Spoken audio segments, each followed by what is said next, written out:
Buenas tardes, El Samantha profe, y todos, ¿cómo andan? ¿Cómo todo andan muy bien. todos? Estaba Hola, buenas escuchando tardes. ahí a Carlos, algunos de los que hablaban, los últimos, porque el anterior estaba haciendo otra cosa, estaba terminando lo de la noche, sinceramente. Muy interesante todo lo que decía Carlos, lo vamos a seguir desarrollando hoy. Y lo que decía Elsa también, o sea, la verdad que no puse ninguna frase con lo que decía Elsa, pero es bien relevante remarcarlo, por eso lo voy a remarcar ahora, porque lo de Carlos sí tiene un desarrollo después.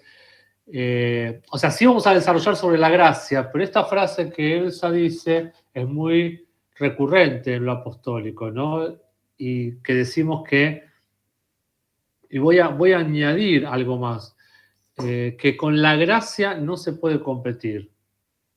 Esto quiere decir que si hay algún tipo de competencia, que lamentablemente, tenemos que ser honestos, que a veces la encontramos, celos competitivos o competencia en la iglesia, es porque no se está funcionando en la gracia.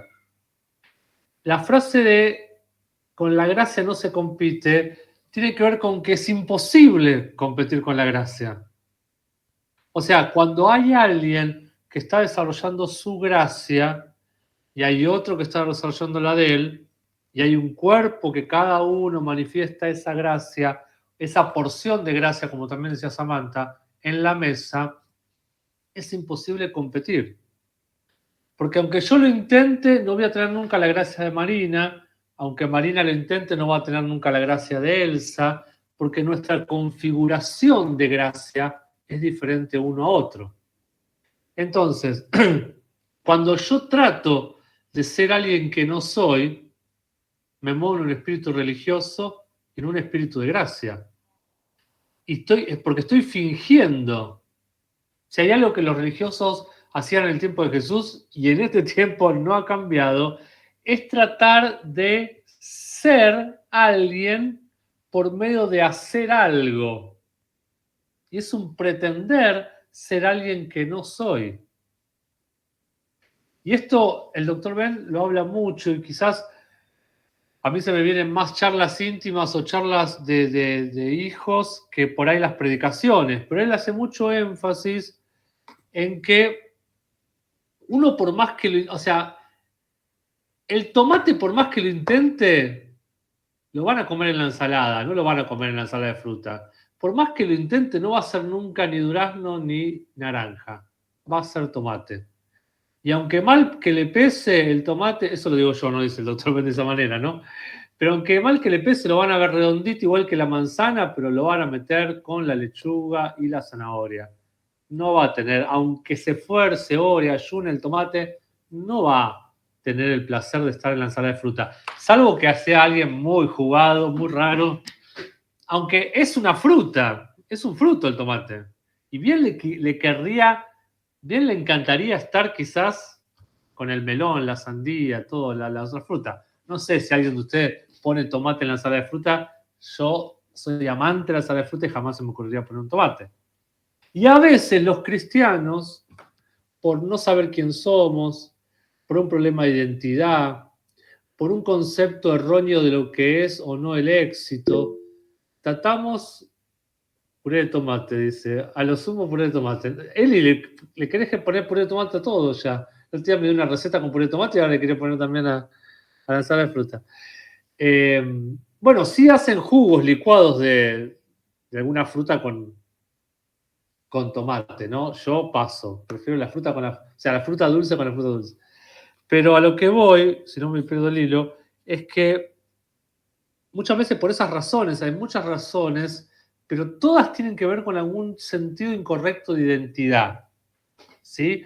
Yo soy un tipo de persona que admiro, es aquellas personas que están seguras de quién son. ¿Mm? Que sean como son, que tengan el don que tengan la función que tengan, la ocupación que tengan, mecánico, doctor, no sé,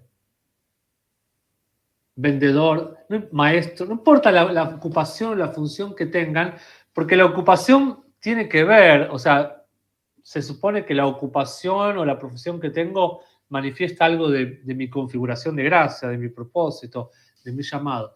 Y admiro realmente, si hay un tipo de personas que admiro, es a esas personas que han encontrado su lugar sobre la tierra y se mueven seguros porque saben quién son.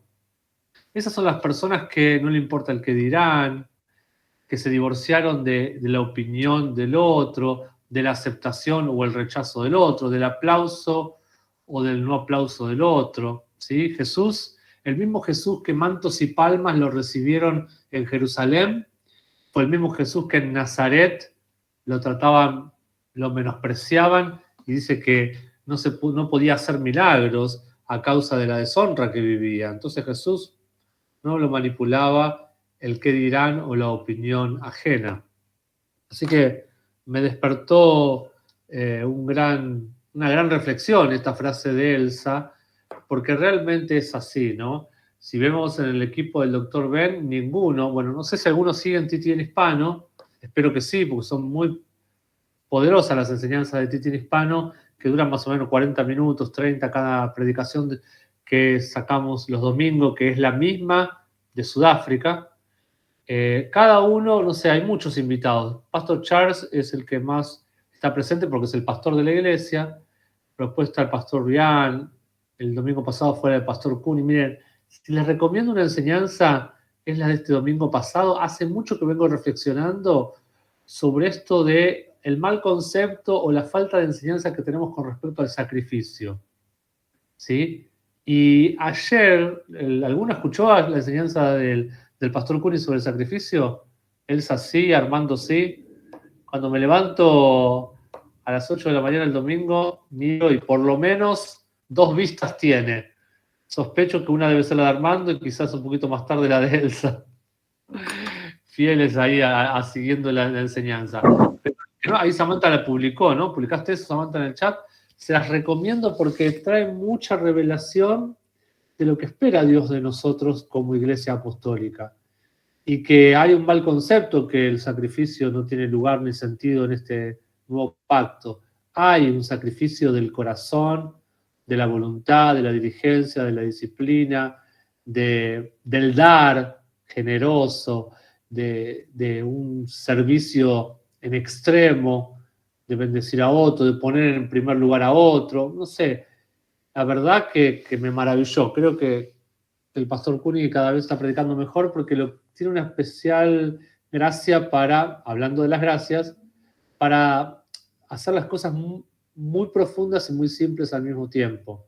No cualquier predicador tiene esa gracia. Entonces, como le decía, así como él, Pastor Tinus y otros que son los que presiden la plataforma del Dr. Ben, sobre todo ahora que él no está tan presente, cada uno tiene una gracia totalmente diferente, su forma de explicar, su forma de transmitir, los temas que transmiten, algunos son más apostólicos, algunos son más proféticos, algunos más abordan a la enseñanza, y es tan disfrutable que seamos diferentes.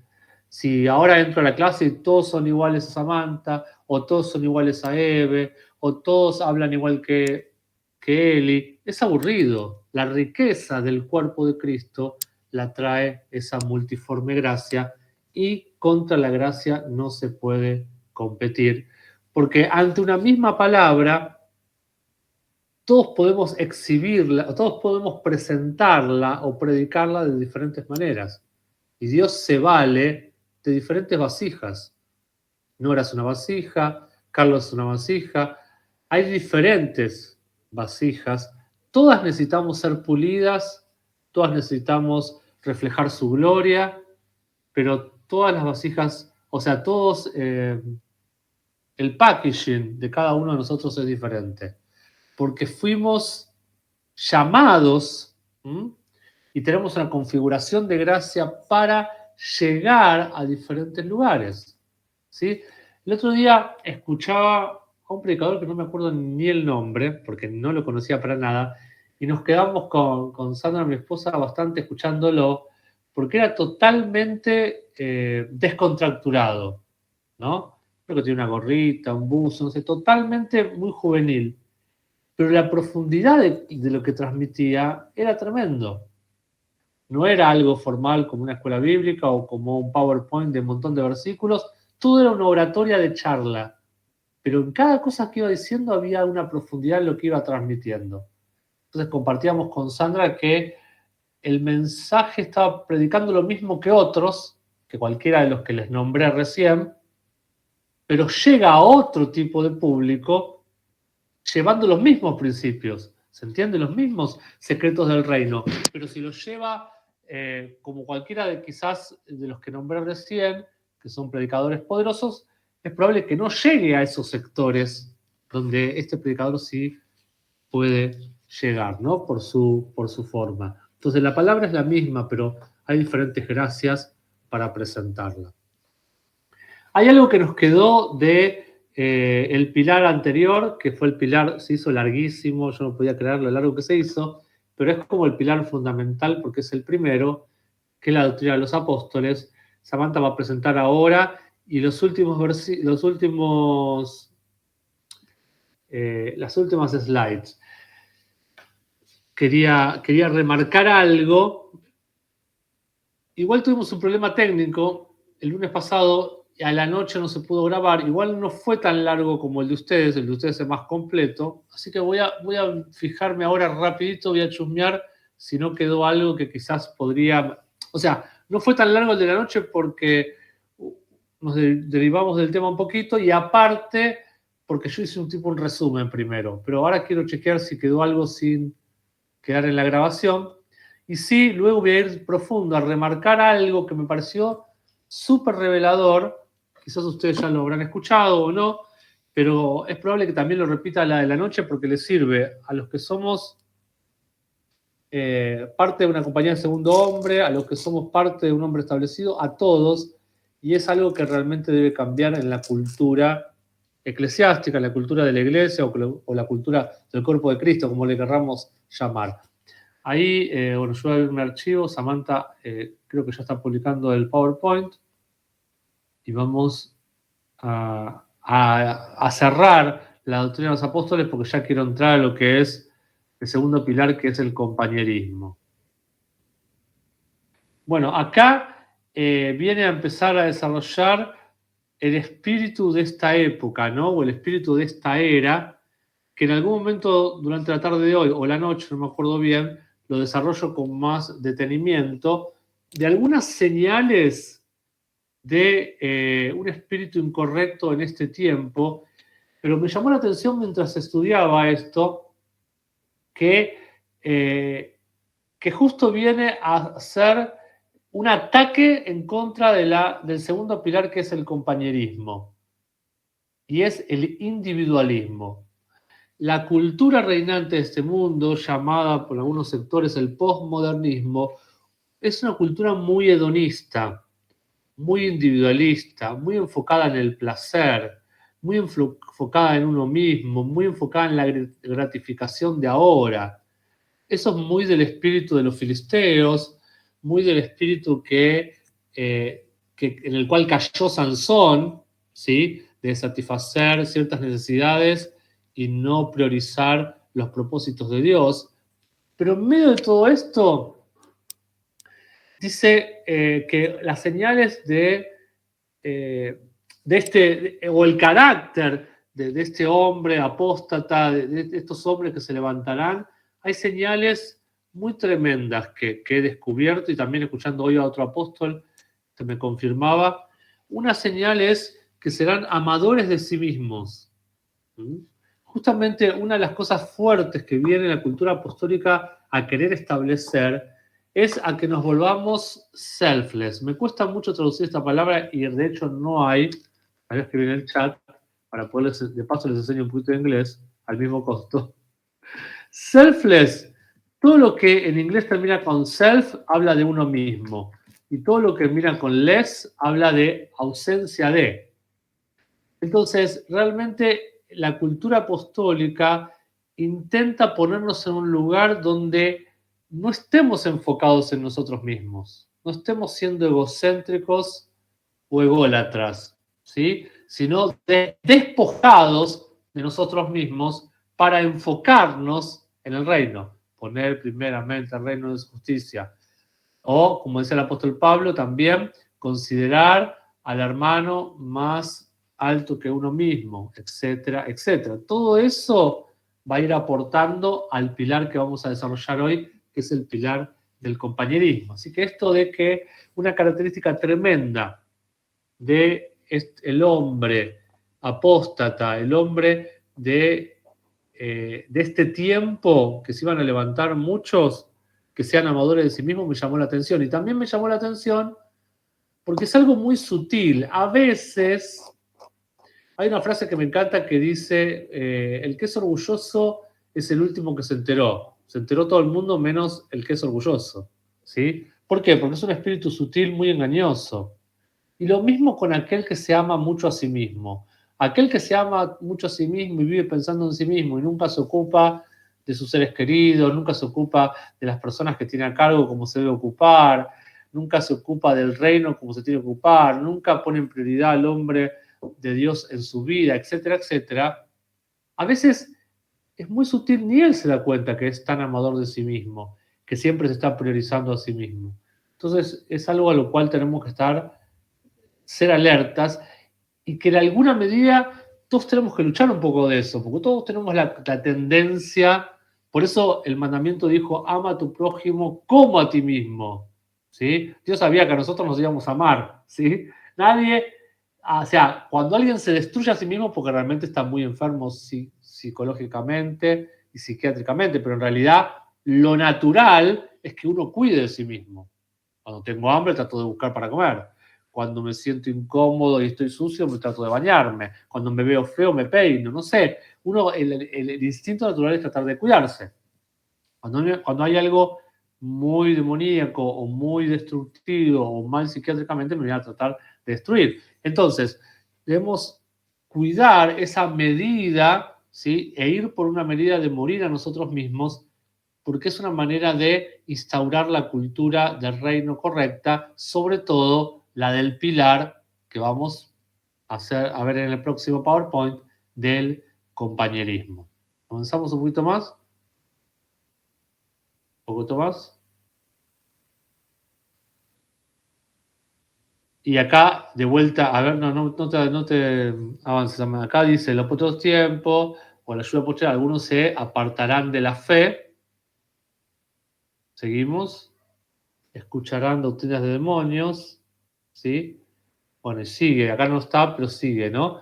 ¿Qué quiere decir? Que se apartarán de la fe, se apartarán de la sana doctrina, se apartarán de las doctrinas de los apóstoles, entonces surgen manifestación de espíritus que mienten o de doctrinas imperfectas, incompletas, engañosas, etcétera, etcétera, etcétera. Sinceramente no sé por qué ahí puse 1 Tesalonicenses 2 del 9 al 13, pero ya lo busco porque es la versión nueva americana estándar y no lo copiamos. Espérenme un segundito. 2 9 al 13. Ya lo veo y me voy a dar cuenta. Porque ustedes recuerdan, hermanos y hermanas, nuestra labor y dificultades que trabajando día y noche para no ser carga para ustedes, proclamamos a ustedes el Evangelio de Dios. Ustedes son testigos, y también Dios lo es, de qué manera devota, justa y sin reproche nos comportamos hacia ustedes, los creyentes. Así como ustedes también saben cómo estuvimos exhortando, alentando e implorando a cada uno de ustedes. Ya me acordé. Esta es la parte que me gusta. ¿Cómo un padre lo haría con sus hijos? De modo que ustedes puedan caminar de una manera digna de Dios que los llamó a entrar a su reino y gloria. Por esta razón, nosotros constantemente agradecemos a Dios que ustedes recibieron la palabra de Dios, que oyeron de parte nuestra y la aceptaron no como palabra de meros hombres, sino como lo que realmente es, la palabra de Dios, la cual también opera en ustedes los que creen. Ahora sí me acordé y es clave y tremendo. Me había olvidado de esta versión que viene a traer la profundidad y la revelación de la que les quería compartir, les dije hace un rato. Samantha, hace una ayuda a memoria que me acuerde yo de traducir completo para que en el PowerPoint a los alumnos les quede la versión traducida del inglés a castellano, porque en esta versión marca algo que la Reina Valera no lo marca. Miren qué tremendo. La actitud de Pablo, Pablo les dice, a pesar de nuestras dificultades al proclamar el Evangelio, nuestro trabajo duro, nunca le fuimos carga para ustedes. Ese es el verdadero corazón de un hombre de Dios, ¿no? El apóstol Ben dice, y Sandra me lo repetía, Sandra me decía, a vos Dios te llamó. O sea, no podemos echarle la culpa a la gente o ponerle carga, más allá de lo que la gente vaya a llevar, que tienen que ver con el sueño que uno tiene o el llamado que uno tiene como hombre establecido, querux, padre espiritual, como le querramos llamar. ¿Sí? Es cierto que el segundo hombre tiene que apoyar, la iglesia tiene que hacer su labor, servir, pero no hay que ser de carga. Aquellos que son de carga están haciendo algo incorrecto, porque a veces es muy fácil decirle al otro lo que tiene que hacer y poner, hasta puede ser caprichoso, ¿no? O sea, si Dios te llamó como hombre establecido, o me llamó a mí, o lo llamó a quien fuere, Dios te tiene que apoyar, ¿sí? Y cada uno tiene un llamado diferente, o un lugar, una función diferente. El segundo hombre también tiene una función que desarrollar y una responsabilidad que llevar adelante, y eso lo vamos a ver llegando, ya lo hemos visto y lo vamos a volver a ver llegando al final de este nivel. Pero a lo que quiero detenerme es que la actitud de Pablo fue ser una actitud devota, justa, sin culpa, se comportó con los creyentes y lo resume de esta manera en la traducción esta New American Standard. En el versículo 11, los exhorté, los alenté, les imploré, no como un autoritario, no como alguien que les pone un yugo, no como un faraónico, les imploré, los exhorté, los alenté, como un padre lo hace con sus hijos. Y acá vemos la hermosa paternidad, el despliegue del corazón paternal de Pablo hacia los tesalonicenses, que así los consideraba. Luego a los Gálatas también les dice, por ustedes tengo que volver, en Gálatas 4, por ustedes tengo que volver a sufrir dolor de parto porque no veo a Cristo formado en ustedes. Yo estoy parafraseando, pero ese es el sentido y el espíritu de lo que Pablo está diciendo.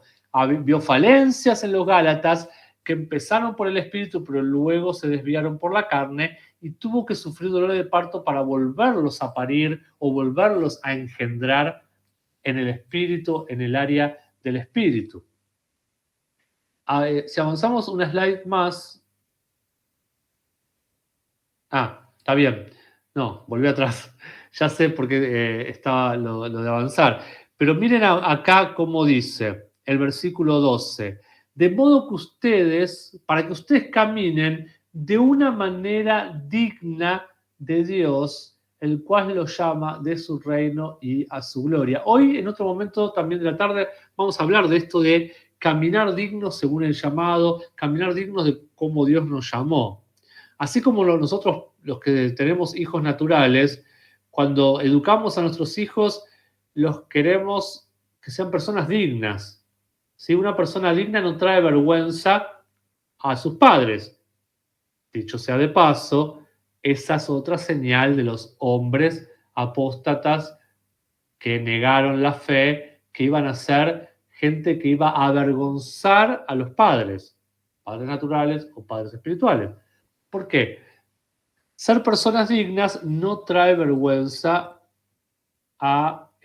si vivimos dignos de acuerdo al llamado que Dios tiene para nuestras vidas, no vamos a traer vergüenza ni a padre natural ni a padre espiritual.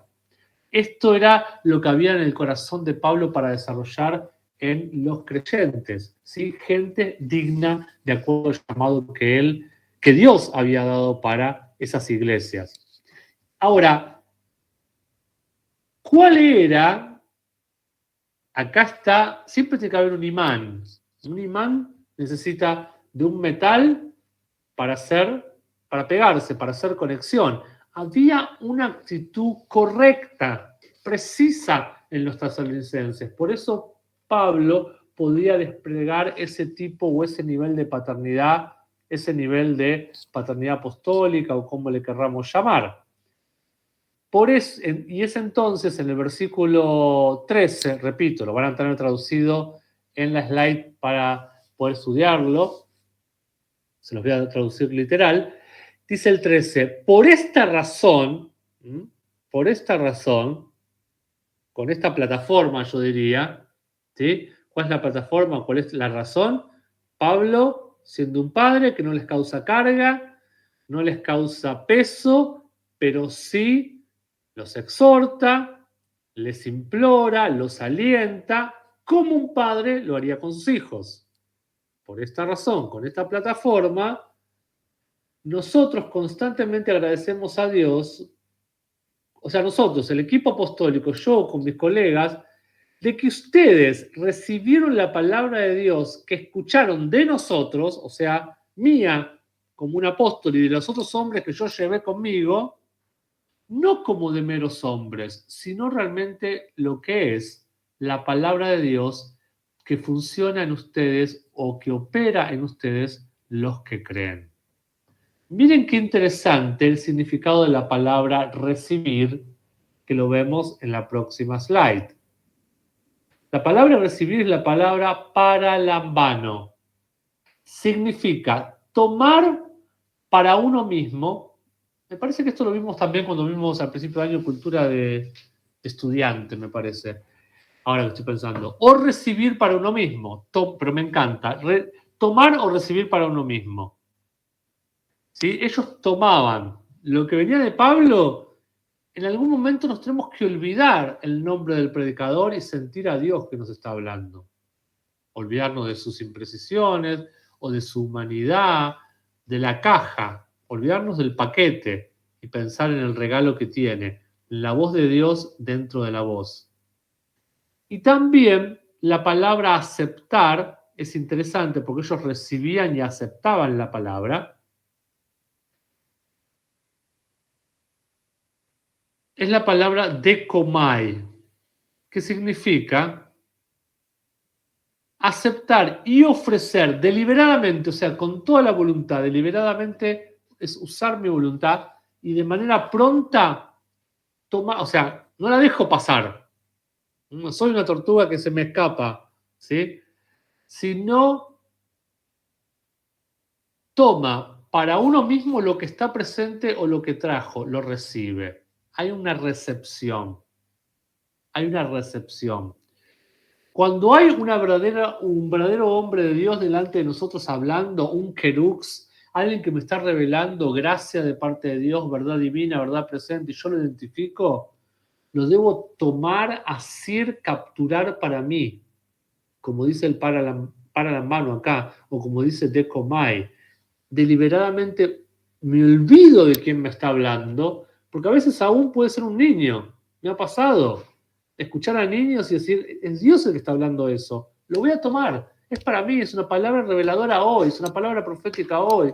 Es algo que Dios me está trayendo a la luz, es un rema de Dios para mí hoy. Lo voy a recibir deliberadamente y no lo voy a dejar pasar. A veces cuando dejamos pasar, cuando corremos el peligro de razonarlo, analizarlo, pasarlo por la lógica, y ahí resbalamos y lo perdemos. Ahí, en el demorar, en el procrastinar, no aplicamos la palabra porque no le hicimos parte de nosotros mismos y sentimos que quizás que es como que fuera para otro y nos perdemos del beneficio de eso que Dios me soltó hoy, ahora, en este instante, en este momento. Los Gálatas también tenían, como les dije antes, esta actitud, pero después la descuidaron. En Gálatas 4:14, ahí está en la slide también, en la filmina, dice, no me despreciasteis, también el apóstol Pablo hablando, ni desechasteis por la prueba que tenía en mi cuerpo. O sea, había algo en el cuerpo de Pablo que por eso podía, a la mirada de ellos, podía haber sido despreciado o desechado. Algo que en lo natural estaba manifestado en Pablo, seguramente acá se referirá a lo que hablaba del aguijón, por ejemplo, algo podría haberlo descalificado, no por culpa de Pablo, sino por culpa de la mirada del otro. A veces algunas personas, a aquel que no tiene el mejor traje o que no tiene el mejor auto, no lo miran porque dicen, ay, si no es tan próspero no lo voy a mirar porque es pobre, no lo voy a escuchar, o esto o aquello, o porque no tiene algo que me maravilla mis sentidos naturales.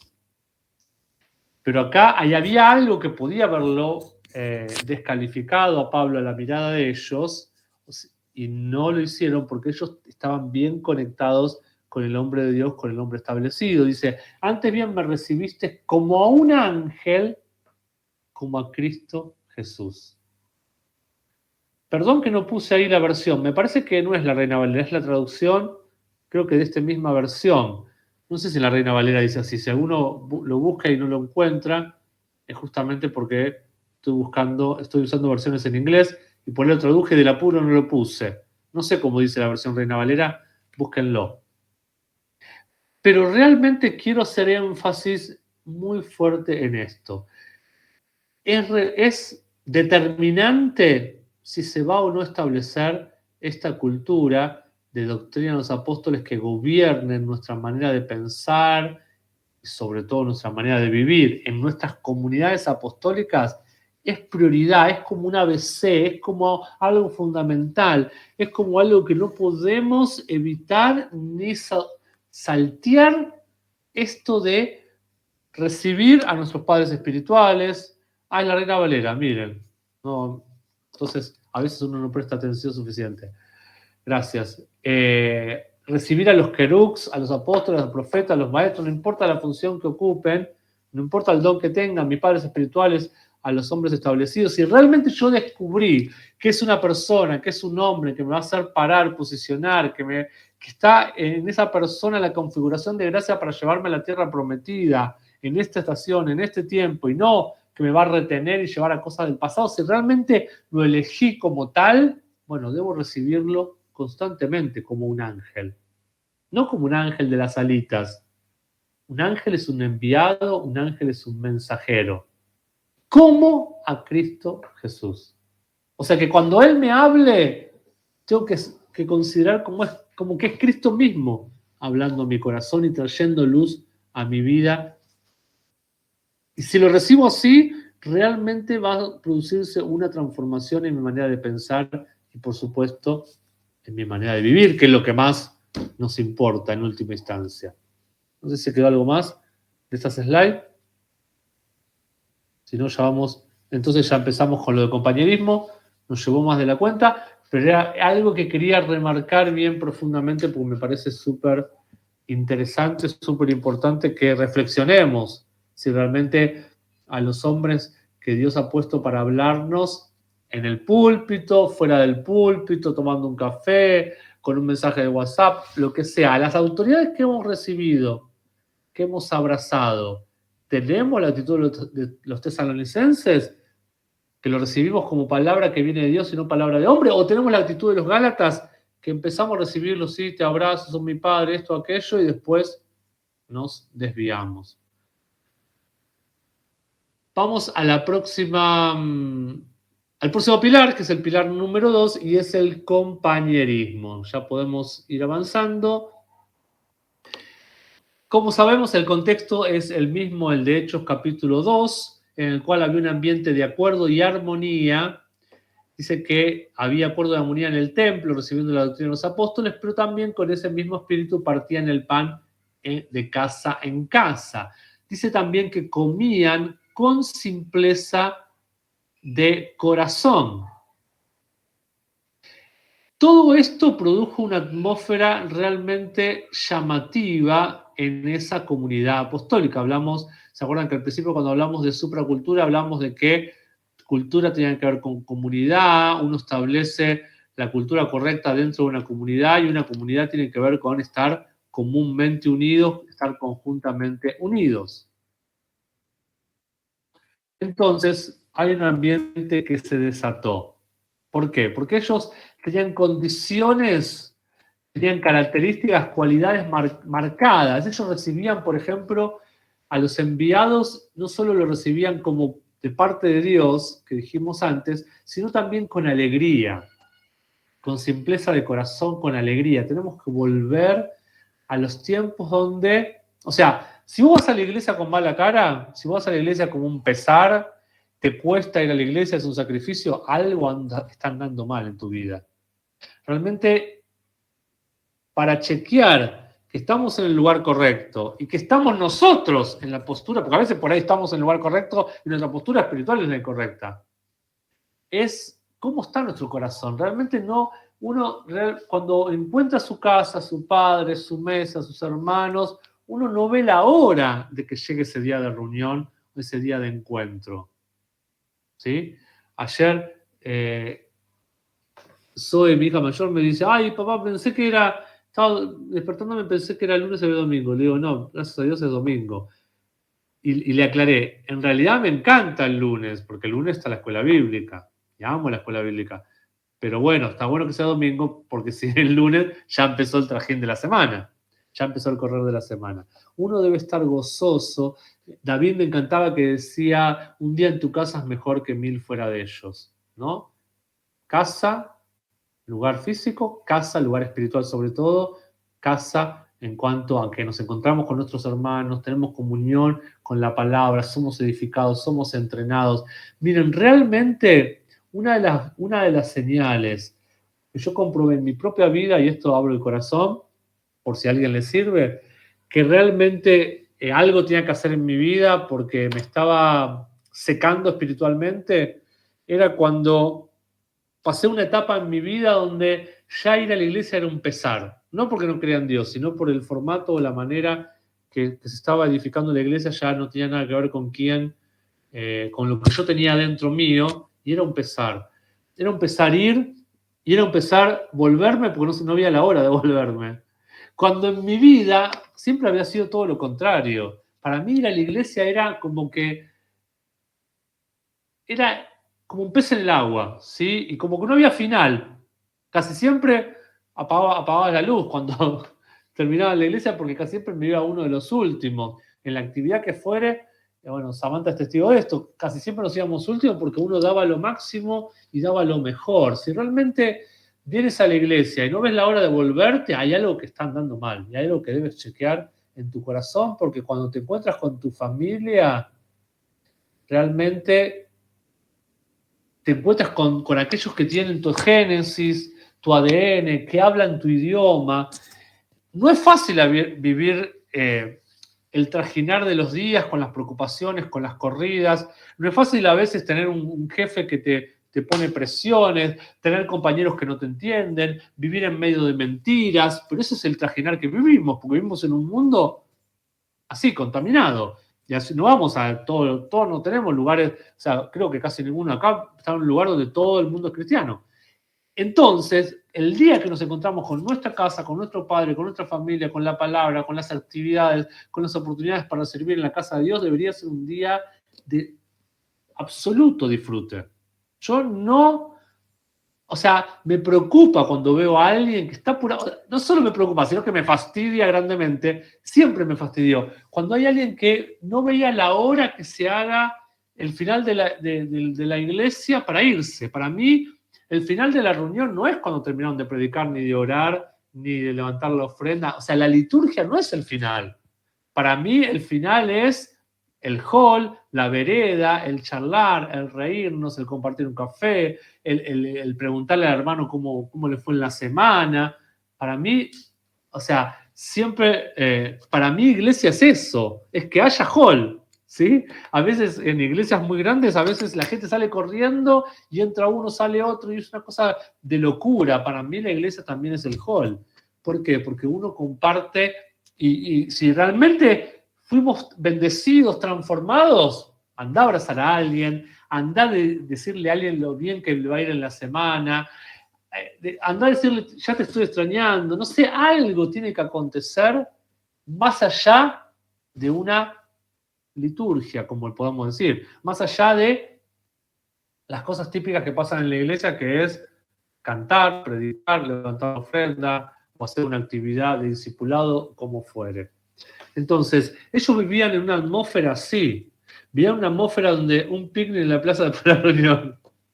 Dice Eli, porque el otro día armó Eli un picnic y dijo, ¿quién quiere quedarse a comer? Y se armó un picnic así de la nada y Eli armó un gran picnic. Pero me llevas por terrenos pecaminosos, Eli, porque me hiciste comer mucho fiambre que no es bueno para mi salud. Así que comimos de todos los fiambres habido por haber. Esa es la parte tentadora del compañerismo, ¿no? Que uno dice, vamos a comer de todo. Y ahí fuimos a comprar de todo para comer. Pero es disfrutarnos unos a otros, ¿no? Y estar más descontracturados, como daba acá el ejemplo Eli de la plaza, ¿no? Ellos tenían un ambiente así. La iglesia primitiva dice que no se quedaban solamente con la reunión, con lo formal. Eso lo llevaban a las casas. Y de casa en casa compartían lo que se enseñaba. Tenemos que lograr eso. El domingo a la tarde, no, el domingo creo que no creo que el sábado, no me acuerdo, no importa el día, pero nos sentamos a los nenes y le preguntamos, ¿qué escucharon en la iglesia o en la clase de los nenes? ¿De qué hablaron? ¿De qué se acuerdan? Y empiezan a tirar cosas que se acuerdan y a reírse y a charlar lo que se habló en la palabra. Lo que se enseña en la iglesia, lo que se escucha en la iglesia, tiene que ser meditado en las casas, en el auto, en el tren, en el colectivo, en la mesa. Bueno, ¿vos qué oíste? Bueno, ¿vos qué escuchaste? ¿Qué compartiste? Los nenes hacen dibujo. ¿Por qué hiciste ese dibujo? ¿Por qué hiciste esa manualidad? Ellos escuchaban en el templo, pero después el pan lo partían en las casas. Si no, volvemos a correr el riesgo de vivir en la estación anterior donde todo quedaba, o una época anterior donde todo quedaba circunscripto, confinado a un ambiente de iglesia. Y no somos monjes, no somos, no sé, el sumo sacerdote que solo las actividades quedaban en el lugar santísimo. No, hoy no estamos edificando la iglesia, estamos edificándonos a nosotros como la iglesia, que es diferente. No estamos edificando una institución, una denominación, debemos edificarnos a nosotros como la iglesia de Dios. Y dice la palabra de Dios que la iglesia de Dios es la familia de Dios. ¿Mm? Es la familia, columna y baluarte de la verdad, columna de la verdad. Entonces nosotros tenemos que edificarnos como iglesia. Y en la familia se evalúa el corazón de cómo está cada uno de nosotros. La otra vez, les cuento una experiencia natural, después de una actividad de familia, nos quedamos un poco con la familia más extendida, o sea, mis papás, y estuvo buenísimo porque en el medio de la charla, que no tenía mucho que ver, mi papá sacó algo que había en su corazón que tenía que ver con un sueño, con algo postergado en su vida. Y realmente se notó que lo tenía en su corazón porque no tenía demasiado que ver. O sea, habló de una asignatura pendiente de su carrera, de su profesión, y digo, qué bueno que podamos establecer en nuestras casas ambientes en los cuales, o sea, yo provoqué ese ambiente porque a veces se necesitan hablar de ciertas cosas para que sean curadas de una vez y por todas, en los ambientes familiares como nos pasa a todos, pero digo, qué bárbaro, que en esa charla no tenía nada que ver y salió algo que alguien necesitó hablar. Necesitamos provocar ambientes espirituales en nuestras casas, como decía Eli, en una plaza, en el colectivo, en el living de nuestras casas, si tienen un cómodo living, si tienen la bendición de tener un jardín, provoquemos el partir el pan en casa. El favor viene cuando hay, dice acá el slide, un continuo morar juntos en acuerdo. Se desata más gracia, más niveles de gracia, más niveles de favor.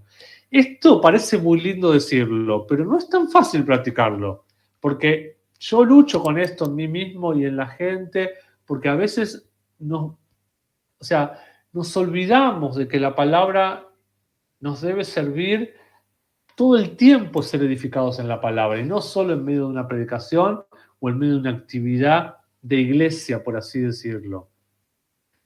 ¿Cuál es el significado de compañerismo? El número 1 es una participación conjunta. O sea, que hay algo conjunto, que está unido, que está entrelazado.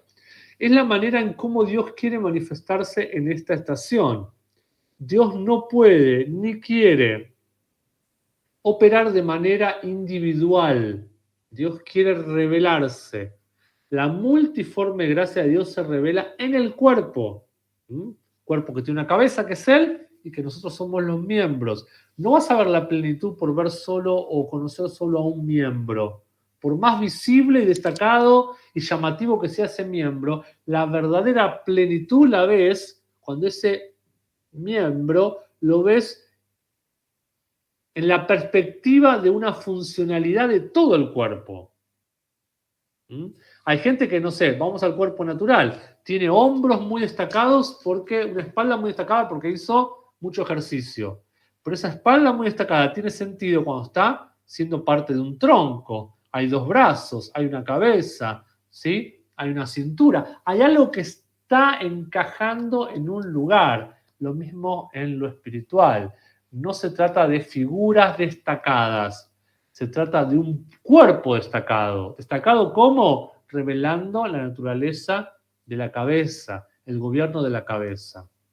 Ese es el significado número 1. El número 2, bueno, ahí están mal puestos los números, después Samantha escribí por ahí para corregirlo. Número 2 es intimidad. Es un nivel que, o sea, ¿qué es intimidad? Algo más que un solo compañerismo, algo más que solo estar un poco amontonados y juntos. Intimidad habla de coinonía, de comunión, de comunidad, de asociación. Comunión es una común unión, estar unidos con algo que nos entrelaza, y lo que más nos tienen que entrelazar, por supuesto, es la palabra rema, la palabra presente, la palabra revelada.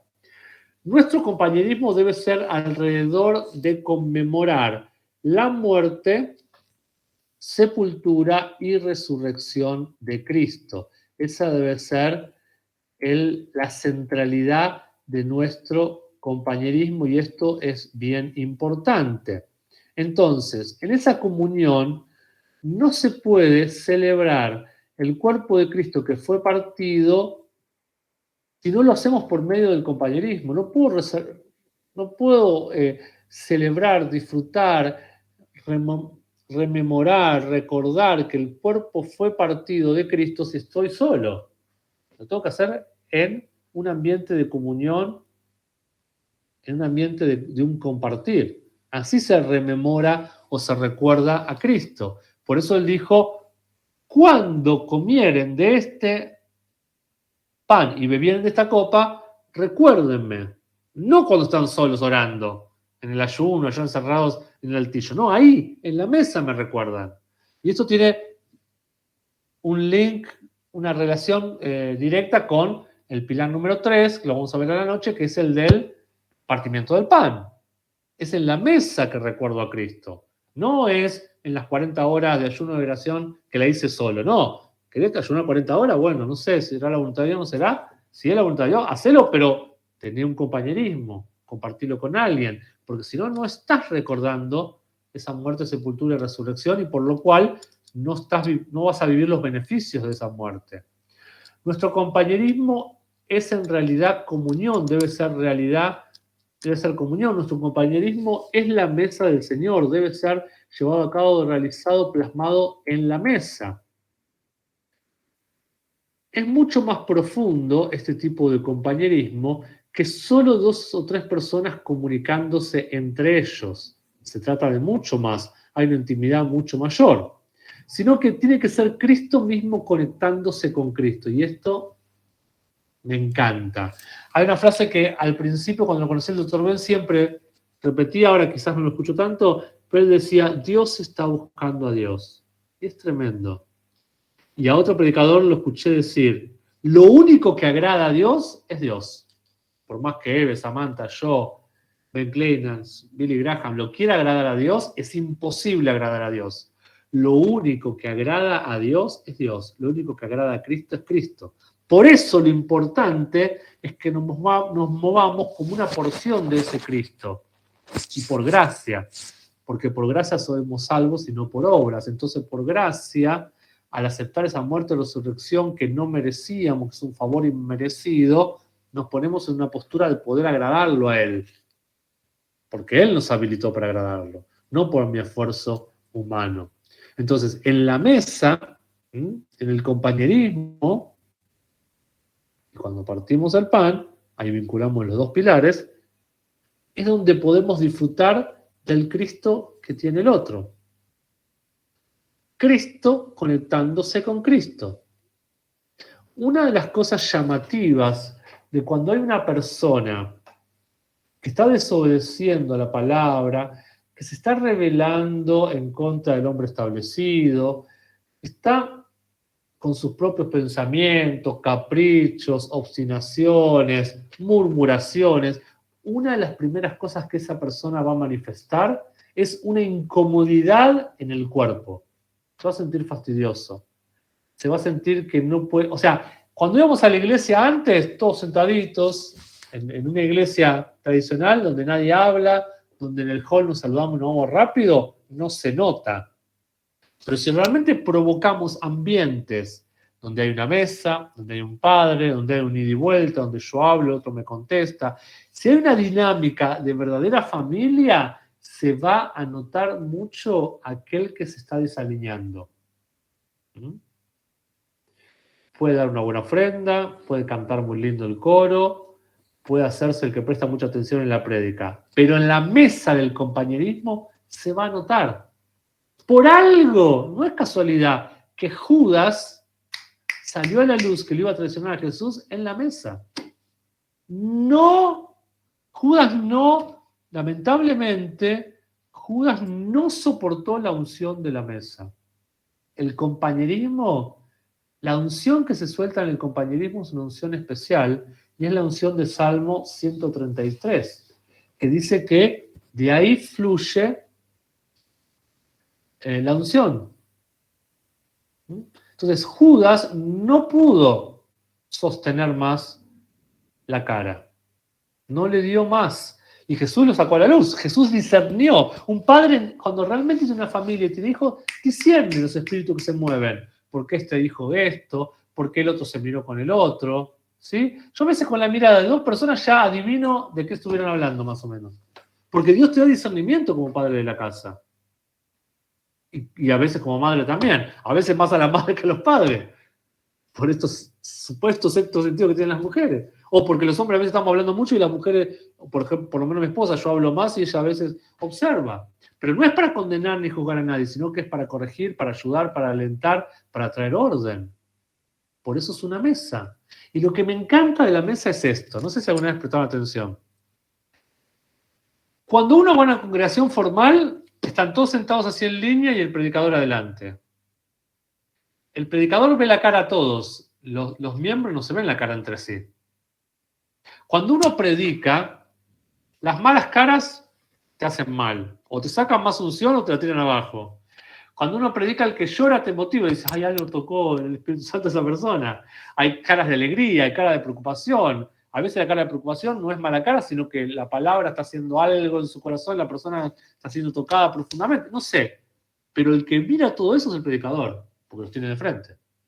Ahora, cuando hay una verdadera mesa y uno comparte la palabra en un ambiente diferente, una mesa redonda, un círculo, lo que fuere, donde no hay solo un predicador que habla, sino que otros pueden compartir. Bueno, acá en la escuela bíblica muchas veces lo hacemos, antes de que yo hable, pues, aunque estuvieron medio vagos algunos, pero otros hablaron.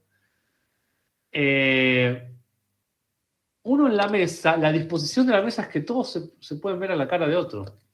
¿Qué nos habla eso? Dios quiere establecer una mesa de vulnerabilidad donde ya no te vas a poder esconder. En esta estación vas a abrir a la luz cosas que en otro tiempo podíamos por la religión, porque a veces yo podía esconder algo porque el que me estaba predicando escondía cosas peores. O sea, todos escondíamos algo, pero cuando se revela tanta verdad, se suelta tanta verdad, todos somos expuestos. Yo les hablo a ustedes y son expuestos, son desnudados, cosas salen a la luz. Pero también yo soy desnudado, porque la palabra nos toca a todos. Yo no puedo venir y luego la palabra no operar en mí. Y Dios venirme a la noche o antes o después, eso que hablaste no lo estás cumpliendo tan así, o lo otro o aquello. Eso tiene que ver con la dinámica de la mesa. Y realmente debemos operar en ese tipo de dinámicas. Dios espera que operemos en ese tipo de dinámicas. Lo último, me tengo que ir. La última, el segundo es Perdón, la tercera definición de compañerismo estamos, ¿no? Sí, sí. Es coyuntura, participación, relación íntima, está muy relacionada. La parte que a cada uno le corresponde en ese compartir. Bueno, ya lo hablamos bastante, ¿sí? Soy una parte integral dentro de ese cuerpo, tengo que aportar a ese compañerismo y funcionar como quien soy, no pretendiendo ser alguien que no soy. Llegué a la nada misma, pensé que iba a avanzar mucho más, así que ahora a la noche voy a darles con todo para poder terminar este tema, porque ya está programado, ya no podemos cambiar más el programa, si no, no vamos a terminar las clases en enero. Ya creo que quedan 3 clases, ¿no? 8, 15 y 22. No, 2 clases. 8 y 15, el 22 es el examen. Nada queda. No queda nada, pero queda un montón. Queda muy potente lo que viene en los próximos días. Samantha tiene que publicar todavía algunas cosas del asincrónico de doctrina de ¿cómo se llama? Cultura apostólica. El cuarto pilar no lo voy a desarrollar hoy. Van a estudiar solamente lo del pastor Tinus, que si no recuerdo mal es súper intenso. Armando lo escuchó hace poco, ¿no? Hay un montón, ¿no? De las oraciones, la enseñanza de oraciones del pastor Tinus. Armando, ¿puede ser que lo escuchaste hace poco vos? Es súper largo, ¿no? Súper completo. ¿Te Sí, acordás? David, estaba, no Había me como... acuerdo. Tengo tanta que sí, Pero había un montón, me acuerdo, un montón de oraciones que explica y oración tras oración. Así que con eso van a tener más que suficiente. Y sí, a la noche voy a terminar con este compañerismo y voy a darle con todo para ir con el de partimiento del pan. Eso quería aclarar. Lo otro que quiero aclarar, que no se asusten, que parecen muchos temas, pero algunos no los voy a tomar en el examen, porque también hay algunos que son medios proféticos, no medios del todo, muy proféticos, como es unas enseñanzas que vamos a subir a sincrónico que se llaman Mayor es el que está en mí. Y sí, lo que no se pueden perder es el lunes que viene que vamos a hablar con todo sobre ser circuncidados. ¿Qué significa como hijos ser circuncidados? Era un tema que no podía dejar pasar este año porque hemos hablado tanto de hijos y para que la cultura apostólica se meta y sea parte de nosotros, hay muchas cosas que tienen que ser corregidas. Así que espero que les sirva un montón. Vamos a tener algo muy intenso. Prepárense el lunes que viene con anotador, con un mate, algo. Casi todo va a ser por YouTube. ¿Sí? Vamos a encontrarnos, pero un rato corto, pero hay mucho, porque si no, no nos entra en el programa. Ya está casi terminado, está grabado todo, pero vamos a darle con todo y creo que les va a servir mucho la revelación de qué significa ser circuncidados en esta estación. Seguimos hablando el lunes que viene. Cualquier cosa anunciamos también por Classroom. Me tengo que ir volando a la otra clase. Muchas gracias por estar y recibir la palabra. Recíbanla como los tesalonicenses. Bendecidos. Amén. Chao, gracias. Un beso grande a todos.